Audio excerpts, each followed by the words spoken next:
ராகுல் விஜய் சந்திப்பு உறுதியான காங்கிரஸ் தாவேக கூட்டணி, திமுக ஆட்டம் க்ளோஸ்.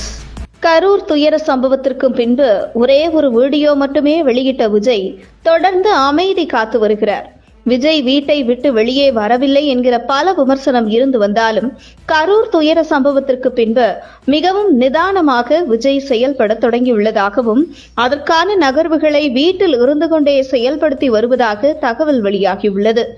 இந்த நிலையில் கரூர் சம்பவத்திற்கு பின்பு திமுக தரப்பில் இருந்து விஜய் மீது விமர்சனம் செய்து வருகிறது. மேலும் திமுக கூட்டணியில் இருக்கும் மற்ற கட்சிகள் விஜய் மீது விமர்சனம் செய்தாலும் காங்கிரஸ் இந்த விவகாரத்தில் அமைதியாக இருந்து வருகிறது. இதற்கு பின்னணியில் காங்கிரஸ் தாவேக இடையே இருக்கும் நெருக்கமான உறவுதான் என உறுதிப்படுத்துகிறது காங்கிரஸ் வட்டாரங்கள். இந்த நிலையில் கரூர் துயர சம்பவம் நடந்த பின்பு வெளிநாட்டில் இருக்கும் ராகுல் காந்தி உடனே கே.சி. வேணுகோபாலை தொடர்பு கொண்டு பேசிய போது விஜயுடன் உடனே பேசுங்க என தெரிவித்திருக்கிறார். இதனைத் தொடர்ந்து ராகுல் காந்தி விஜயை தொடர்பு கொண்டு கரூர் விவகாரம் குறித்து கேட்டு அறிந்திருக்கிறார். மேலும் கூட்டணி குறித்தும் விஜயிடம் ராகுல் காந்தி பேசியதாக தகவல் வெளியாகியிருக்கிறது. குறிப்பாகவே கே.சி. வேணுகோபால், மாணிக்கம் தாகூர், ஜோதிமணி போன்ற காங்கிரஸ் தலைவர்கள் திமுக கூட்டணியில் இருந்து காங்கிரஸ் வெளியேறி தாவேகவுடன் கூட்டணி வைக்க வேண்டும் என ராகுல் காந்தியை வலியுறுத்தி வருகிறார்கள். அப்படி திமுகவுடன் கூட்டணியில் தொடர வேண்டும் என்றால் ஆட்சியில் அதிகாரத்தில் பங்கு வேண்டும் என மறைமுகமாக திமுகவுக்கு மிரட்டும் செயலில் காங்கிரஸ் தலைமை ஈடுபட்டு வருவதாக கூறப்படுகிறது. அதாவது ஆட்சியில் பங்கு கேட்டால் திமுக தரமாட்டார்கள்.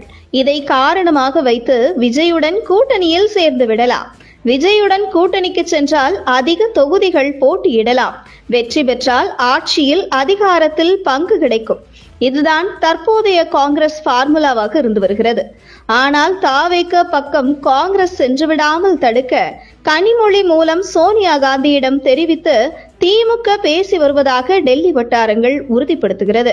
அந்த வகையில் ராகுல் காந்தி தாவேக பக்கம் கூட்டணிக்கு செல்ல தயாராகிவிட்டாலும் சோனியா காந்தி திமுக கூட்டணியில் தான் தொடர வேண்டும் என தெரிவித்து வருவதாக கூறப்படுகிறது.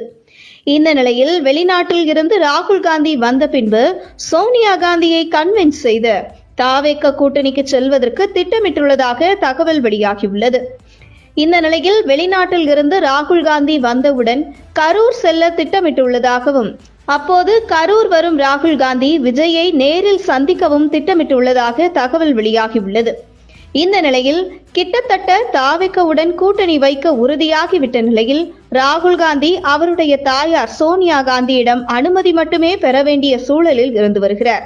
அந்த வகையில் தாவேக காங்கிரஸ் கூட்டணி உறுதியானால் வரும் 2026 சட்டசபை தேர்தலில் திமுகவின் ஆட்டம் முடிவுக்கு வந்துவிடும் என்கிறது அரசியல் கள நிலவரம். குறிப்பாக கன்னியாகுமரி, நாகர்கோவில், நாகப்பட்டினம், கடலூர் போன்ற பகுதிகளில் திமுக வரும் தேர்தலில் பலத்த அடி வாங்கும் என்கிறது அரசியல் சூழல்.